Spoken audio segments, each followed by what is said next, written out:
ಕೊಡಗು ಜಿಲ್ಲೆಯಲ್ಲಿ ಕೊಡವರ ರಣಕಹಳೆ, ಕೊಡವರ ಸಂಸ್ಕೃತಿ ಉಳಿವಿಗೆ ಬೃಹತ್ ಹೋರಾಟ ಆಗ್ತಾ ಇದೆ. ಇವತ್ತು ಮಡಿಕೇರಿ ಪ್ರವೇಶ ಮಾಡಲಿದೆ ಅಂತೆ ಪಾದಯಾತ್ರೆ.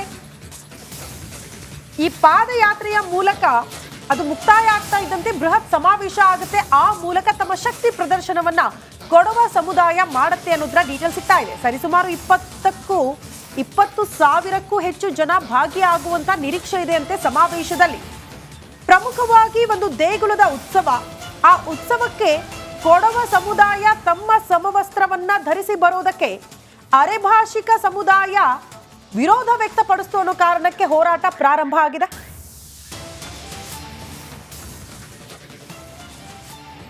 ಕೊಡಗು ಜಿಲ್ಲೆಯಲ್ಲಿ ಕೊಡವ ಸಮುದಾಯದವರ ಸಮರ ಅಂತಿಮ ಘಟ್ಟಕ್ಕೆ ಬಂದಿದೆ.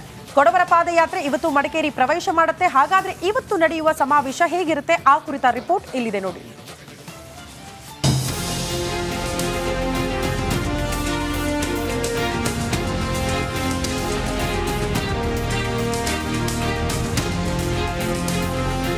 ಸಮರ ಇದು ಕೊಡವ ಸಮುದಾಯದವರು ಸಾರಿರೋ ಸಮರ. ತಮಗಾಗುತ್ತಿರೋ ಅನ್ಯಾಯದ ವಿರುದ್ಧ ಮೊಳಗಿಸಿರೋ ಹೋರಾಟ, ತಮ್ಮ ಅಸ್ತಿತ್ವಕ್ಕಾಗಿ ನಡೆಸ್ತಾ ಇರೋ ಬೃಹತ್ ಪಾದಯಾತ್ರೆಯ ದೃಶ್ಯ.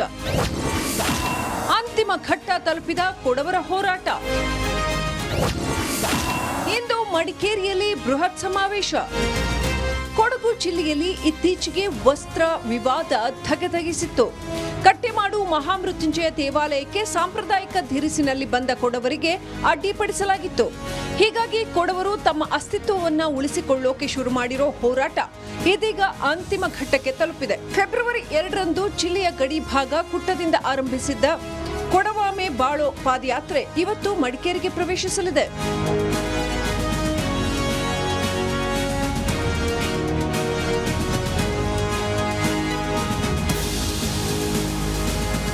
ನಗರದ ಪ್ರಮುಖ ಬೀದಿಯಲ್ಲಿ ಇವತ್ತು ಕೊಡವರ ಪಾದಯಾತ್ರೆ ಸಾಗಲಿದೆ. ಜನರಲ್ ತಿಮ್ಮಯ್ಯ ಜಿಲ್ಲಾ ಕ್ರೀಡಾಂಗಣದ ಬಳಿ ಇರೋ ಕೊಡವ ಮಂದ್ನಲ್ಲಿ ಬೃಹತ್ ಸಮಾವೇಶ ನಡೆಯಲಿದೆ. ಸುಮಾರು 20,000ಕ್ಕೂ ಹೆಚ್ಚು ಕೊಡವ ಜನರು ಭಾಗಿಯಾಗುವ ನಿರೀಕ್ಷೆ ಇದೆ.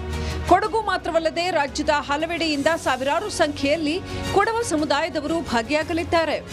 ಇದೇ ಜಾಗದಲ್ಲೇ ಕೊಡವರು ಜಿಲ್ಲಾಧಿಕಾರಿಗೆ ತಮ್ಮ ಮನವಿ ಪತ್ರ ಸಲ್ಲಿಸಲಿದ್ದಾರೆ. ನಮಗೆ ಕೊಡುವ ನಗರ ಜನಾಂಗದವರು ನಮಗೆ ಎಲ್ಲರಿಗೆ ಸೇರಿ ನಮಗೇನಾಗ್ತದೆ ಅಂದರೆ ಇಲ್ಲಿ ಅಲ್ಲಿಗೆ ಬಂದವರಿಗೆ ನಮ್ಮ ಚಿಕ್ಕಪೇಟೆ ಏನು ಹೇಳ್ತೇವೆ ನಾವು ಆ ತಿಮ್ಮೆಯ ಸರ್ಕಲಲ್ಲಿ ಭವ್ಯವಾದೊಂದು ಸ್ವಾಗತ ಮಾಡಲಿಕ್ಕೆ ಮಾಡಿದ್ದೇವೆ. ದೊಡ್ಡಗೊಟ್ಟ ಪಾಟಾಗಿ ವಾಲಗಾಗಿ ಮತ್ತು ತಲೆಗೆ ಬಳಕು ಇದರಿಂದ ಮತ್ತು ಹೂವನ್ನು ಚೆಲ್ಲುವುದರ ಮೂಲಕ ಅವರನ್ನು ನಾವು ಸ್ವಾಗತ ಮಾಡ್ತೇವೆ. ಸಮಾವೇಶದಲ್ಲಿ ಭಾಗಿಯಾಗುವ ಜನರಿಗೆ ಮಡಿಕೇರಿ ಕೊಡವ ಸಮಾಜ ಹಾಗೂ ವಿವಿಧ ಸಂಘಟನೆಗಳಿಂದ ಜನರಲ್ ತಿಮ್ಮಯ್ಯ ಜಿಲ್ಲಾ ಕ್ರೀಡಾಂಗಣದಲ್ಲಿ ಊಟದ ವ್ಯವಸ್ಥೆ ಕಲ್ಪಿಸಲಾಗಿದೆ. ಪೊಲೀಸ್ ಇಲಾಖೆ ಕೂಡ ಸೂಕ್ತ ಭದ್ರತೆ ಕೈಗೊಳ್ಳುತ್ತಿದೆ. 2 ಎಸ್ಪಿ, 6 ಡಿವೈಎಸ್ಪಿ, 5 ಕೆಎಸ್ಆರ್ಪಿ ತುಕಡಿ, 5 ಡಿಆರ್ ತುಕಡಿ ಸೇರಿದಂತೆ ಒಟ್ಟು 1000ಕ್ಕೂ ಹೆಚ್ಚು ಪೊಲೀಸರನ್ನ ನಿಯೋಜಿಸಲಾಗುತ್ತಿದೆ. ಮಡಿಕೇರಿ ನಗರದಲ್ಲಿ ಬೆಳಗ್ಗೆ 6 ಗಂಟೆಯಿಂದ ರಾತ್ರಿ 12 ಗಂಟೆಯವರೆಗೆ ಮದ್ಯ ಮಾರಾಟ ಕೂಡ ನಿಷೇಧಿಸಲಾಗಿದೆ. ನಗರದೊಳಗೆ ವಾಹನ ನಿಲುಗಡೆಯನ್ನು ನಿಷೇಧ ಮಾಡಲಾಗಿದೆ. ಒಟ್ಟು ಸುಮಾರು 800ರಿಂದ 900 ಪೊಲೀಸ್ ಆಫೀಸರ್ಸ್ ಡಿಪ್ಲಾಯ್ಮೆಂಟಲ್ಲಿ ಮಾಡಿದ್ದೀವಿ. ಎಲ್ಲರ ಕಡೆ ಕೂಡ ಆರ್ಗನೈಸರ್ಸ್ ಜೊತೆ ಮಾತಾಡಿದ್ದೀವಿ. ವೆಹಿಕಲನ್ನು ಯಾವುದು ಪಾದಯಾತ್ರೆ ಜೊತೆಗೆ ವೆಹಿಕಲನ್ನು ಯಾರು ಕರ್ಕೊಂಡು ಬರಬಾರ್ದು ಅಂದರೆ ಹೇಳಿದ್ವಿ. ಅದ್ರ ಜೊತೆಗೆ ಒಂದು 5 ಜಂಬೋ ಟೀಮ್ ನಮ್ಮ GT ಸರ್ಕಲ್ ಕಡೆ ಟ್ರಾಫಿಕನ್ನು ರೆಗ್ಯುಲೇಟ್ ಮಾಡೋದಕ್ಕೆ ಜಂಬೋ ಟೀಮ್ ಕೂಡ ರೆಡಿ ಇದೆ. ತಮ್ಮ ಅಸ್ತಿತ್ವಕ್ಕಾಗಿ ಶುರು ಮಾಡಿರೋ ಕೊಡವರ ಪಾದಯಾತ್ರೆ ಶಾಂತಿಯುತವಾಗಿ ಸಮಾಪ್ತಿಯಾಗಲಿ. ಕ್ಯಾಮರಾ ಪರ್ಸನ್ ದಿವಾಕರ್ ಜೊತೆ ಅನುಕಾರ್ಯಪ್ಪ, ರಿಪಬ್ಲಿಕ್ ಕನ್ನಡ, ಕೊಡಗು.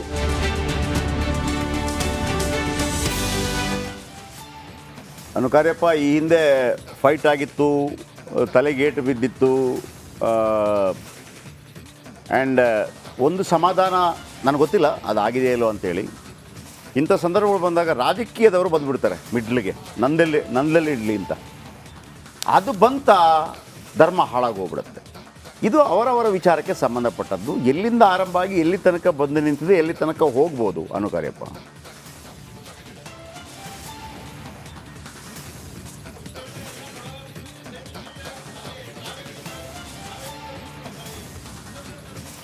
ಜಯಪ್ರಕಾಶ್, ಈ ಕೊಡವಾಮೆ ಬಾಳು ಅಂತ ಹೇಳಿ ಕೊಡವರು ಏನೊಂದು ಪಾದಯಾತ್ರೆ ಮಾಡಿದರು. ಪಾದಯಾತ್ರೆ ಮೂಲಕ ಬೃಹತ್ ಹೋರಾಟ ಇದು.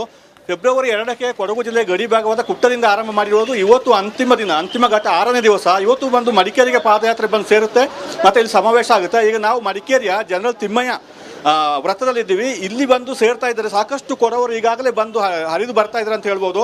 ಅಂದರೆ ಇವರು ಇಲ್ಲಿ ಇರ್ತಾರೆ, ಇಲ್ಲಿಗೆ ಬಂದು ಪಾದಯಾತ್ರೆ ಸೇರ್ತಾರೆ, ನಂತರ ಮುಂದೆ ಮೆರವಣಿಗೆ ಈ ಮಡಿಕೇರಿ ನಗರದಲ್ಲಿ ಸಾಗುತ್ತೆ. ಸಾಕಷ್ಟು ಜನರು ಬರ್ತಾ ಇದ್ದಾರೆ, ಸಾಕಷ್ಟು ಪೊಲೀಸರನ್ನು ಕೂಡ ನಿಯೋಜನೆ ಮಾಡಲಾಗಿದೆ. ಟ್ರಾಫಿಕ್ ಕಂಟ್ರೋಲ್ ಮಾಡಲಿಕ್ಕೆ ಕಷ್ಟ ಆಗ್ತಿದೆ. ಆದ್ದರಿಂದ ಈಗ ಇಲ್ಲಿ ವಾಹನ ಪಾರ್ಕಿಂಗ್ ವ್ಯವಸ್ಥೆಯನ್ನು ಕೂಡ ನಿಷೇಧ ಮಾಡಲಾಗಿದೆ ಇವತ್ತು ಮಡಿಕೇರಿ ನಗರದ ಒಳಗೆ. ಜೊತೆಗೆ ಇವತ್ತು ಮದ್ಯ ಮಾರಾಟವನ್ನು ಕೂಡ ನಿಷೇಧ ಮಾಡಲಾಗಿದೆ. ಇವತ್ತು ಇಲ್ಲಿ ಏನು ಸೇರ್ತಾರೆ, ಇಲ್ಲಿ ಸೇರಿ ಪ್ರಮುಖ ಬೀದಿಗಳಲ್ಲಿ ಮೆರವಣಿಗೆ ಮಾಡಿ ನಂತರ ಜನರಲ್ ತಿಮ್ಮಯ್ಯ ಜಿಲ್ಲಾ ಕ್ರೀಡಾಂಗಣದ ಬಳಿ ಸೇರ್ತಾರೆ. ಅಲ್ಲಿ ಸೇರಿ ನಂತರ ಜಿಲ್ಲಾಧಿಕಾರಿಗಳನ್ನು ಅಲ್ಲಿಗೆ ಕರೆಸಿಕೊಂಡು ಅವರಿಗೆ ಮನವಿ ಕೊಡುವಂಥದ್ದು. ಸುಮಾರು ಅಂದಾಜು 30,000ಕ್ಕೂ ಹೆಚ್ಚು ಕೊಡವರು ಸೇರುವ ನಿರೀಕ್ಷೆ ಇದೆ. ಯಾಕೆಂದರೆ ಈ ಕೊಡಗು ಜಿಲ್ಲೆ ಮಾತ್ರ ಅಲ್ಲ, ಬೇರೆ ಬೇರೆ ಕಡೆಗಳಿಂದ ಮೈಸೂರು, ಬೆಂಗಳೂರು ಸೇರಿದಂತೆ ಬೇರೆ ಬೇರೆ ಕಡೆಗಳಿಂದ ಕೊಡವರು ಬರ್ತಾ ಇದ್ದಾರೆ. ಕೊಡಗು ಜಿಲ್ಲೆಯಲ್ಲಿ ಪ್ರತಿ ಗ್ರಾಮಗಳಿಗೆ ಒಂದೊಂದು ಬಸ್ಗಳ ವ್ಯವಸ್ಥೆ ಮಾಡಲಾಗಿದೆ. ಬಸ್ಗಳಲ್ಲಿ ಬರ್ತಾ ಇದ್ದಾರೆ. ಆದರೆ ಬಸ್ಗಳು ವಾಹನಗಳು ನಿಲ್ಲಿಸಲಿಕ್ಕೆ ಬೇರೆ ಸಿಟಿಯಿಂದ ಹೊರಗಡೆ ವ್ಯವಸ್ಥೆ ಮಾಡಲಾಗಿದೆ. ಪೊಲೀಸರಂದ್ರೆ 3 SP ಗಳ ನೇತೃತ್ವದಲ್ಲಿ ಎಲ್ಲ ಬಿಗಿ ಭದ್ರತೆಯನ್ನು ಕೂಡ ಕೈಗೊಳ್ಳಲಾಗಿದೆ. ಒಟ್ಟಾರೆ ಅಂದ್ರೆ ಇವತ್ತು ಅಂತಿಮ ಘಟ್ಟ ಅಂತ ಹೇಳ್ಬೋದು. ಈ ಹಿಂದೆ ಈ ಅರೆಭಾಷೆ ಗೌಡ ಜನಾಂಗದವರು ಕೂಡ ಒಂದು ಸಮಾವೇಶ ಮಾಡಿದ್ರು ಅಂತ ಮಡಿಕೇರಿಯಲ್ಲಿ. ಅದಕ್ಕೆ ಪ್ರತಿಯಾಗಿ ಇವರು ಪಾದಯಾತ್ರೆ ಮೂಲಕ ತಮ್ಮ ಬೆಂಬಲವನ್ನು ತೋರಿಸ್ತಾ ಇರುವಂಥದ್ದು. Jayaprakash, okay, thank you very much. ಎಲ್ಲ ಒಳ್ಳೇದಾಗಲಿ ಅಂತ ನಾವು ಬಯಸ್ತಾ ಇದ್ವಿ. ಆದರೆ ನನಗೆ ಭಾಳ ಆಶ್ಚರ್ಯ ಆಗಿದ್ದು, ನಾನು ಕೂಡ ಮಡಿಕೇರಿಗೆ ತುಂಬ ಸಲ ಬರ್ತಾ ಇದ್ದೆ. ಒಂದು ಇಡೀ ದಿವಸ ಮದ್ಯ ನಿಷೇಧ ಅಂತಂದರೆ ಮಡಿಕೇರಿಯಲ್ಲಿ ಸ್ವಲ್ಪ ಕಷ್ಟ ಅಂತ, ಯಾಕಂದರೆ ಭಾಳ ಚಳಿ ಪ್ಲೇಸ್ ಅದು, ಅಲ್ಲಿ ಇರಲೇಬೇಕಾಗತ್ತೆ. ಅದು ಪಾಸಿಬಿಲಿಟಿ ಇದೆಯಾ ಒಂದು ದಿವಸ ಮದ್ಯ ನಿಷೇಧ ಆಗಿ? ಇಲ್ಲ ಅಂದರೆ ಮನೆಯಲ್ಲಿ ಇರುತ್ತಲ್ವಾ.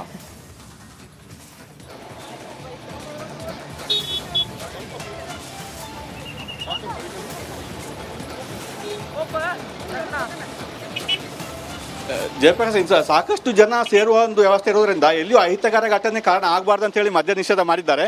ಸಮಸ್ಯೆ ಒಂದು ದಿವಸಗಳ ಸಮಸ್ಯೆ ಇಲ್ಲ. ಈ ಸಲ ಸಾಕಷ್ಟು ಹಬ್ಬ ಹರಿದಿನಗಳಿಗೆ ಕೂಡ ಮದ್ಯ ನಿಷೇಧ ಮಾಡುವಂಥದ್ದು ಇಲ್ಲಿ ಇದೆ. ಅದೇ ರೀತಿ ಇವಾಗಲೂ ಕೂಡ ಮದ್ಯವನ್ನು ನಿಷೇಧ ಮಾಡಿರುವಂಥದ್ದು. Jayaprakash, thank you.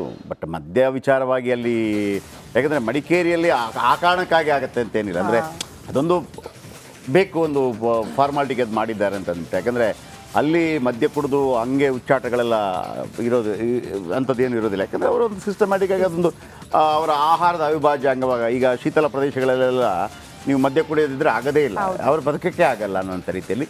ಅಲ್ಲೂ ಕೂಡ ಅಷ್ಟೇ ಭಾಳ ಕೋಲ್ಡ್. ಆಮೇಲೆ ಹೋಗಿದ್ರೆ ಮಡಿಕೇರಿಗೆ?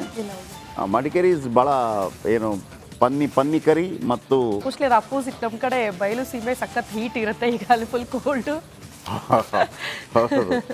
ನಾವು ಅಲ್ಲಿ ಇದ್ವಿ, ಅಂದರೆ ಸಾಧಾರಣವಾಗಿ ಹೋಗ್ತಾ ಇದ್ವಿ. ಅಂದರೆ ನಮ್ಮ ಈ ಹಿಂದೆ ಮೆಡಿಕಲ್ ರೆಪ್ ಆಗಿದ್ದಾಗ ಹೋಗ್ತಾ ಇದ್ವಿ. ಅಲ್ಲಿ ಒಂದು ನಮ್ಮ ಫ್ರೆಂಡ್ಗಳ ಮನೆಗಳಿಗೆಲ್ಲ ಹೋಗ್ತಾ ಇದ್ವಿ. ಆ ಒಂದು ಕೊಡವ ಅದೊಂದು ವಿಶೇಷ ರೀ.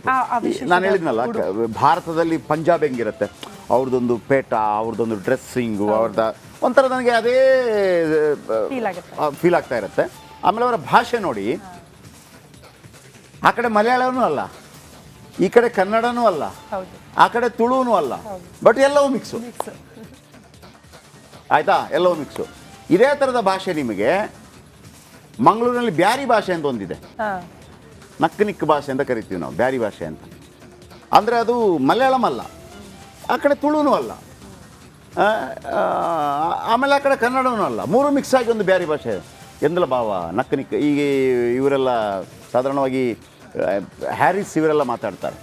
ಅಂದರೆ ಬ್ಯಾರಿ ಮಲಯಾಳಂ ಬೇರೆ, ಮಲಯಾಳಂನಲ್ಲಿ ಒಂದು ರೀತಿಯಲ್ಲಿ ಮಾತಾಡ್ತಾರೆ, ಬ್ಯಾರಿ ಭಾಷೆ ಬೇರೆ. ಹಾಗೇನೆ ಕೊಡವ ಭಾಷೆ ಇದೆಯಲ್ಲ, ಅದು ನಿಮ್ಗೆ ಅರ್ಥ ಆಗುತ್ತೆ, ಅರ್ಥ ಆಗಲ್ಲ. ಈಗ ನಮ್ಮ ಸೋಮಣ್ಣ ಮಚ್ಚಿಮಾಡೆಲ್ಲ ಇದ್ದಾರಲ್ಲ, ಅವರು ಭಾಳ ಅದ್ಭುತವಾಗಿ, ನಮ್ಮ ಕಲಿಗಲ್ವ, ಅವರೆಲ್ಲ ಭಾಳ ಅದ್ಭುತವಾಗಿ ಮಾತಾಡೋರು. ಅವರು ಇಬ್ಬರು ಯಾರಾದರೂ ಮಾತಾಡ್ತಿರುವಾಗ ಸ್ವಲ್ಪ ಕನ್ನಡ ಬಂತಲ್ಲ, ಸ್ವಲ್ಪ ತುಳು ಬಂತಲ್ಲ, ಸ್ವಲ್ಪ ಮಲಯಾಳಂ ಬಂತಲ್ಲ, ಹಿಂಗಾಗ್ತದೆ.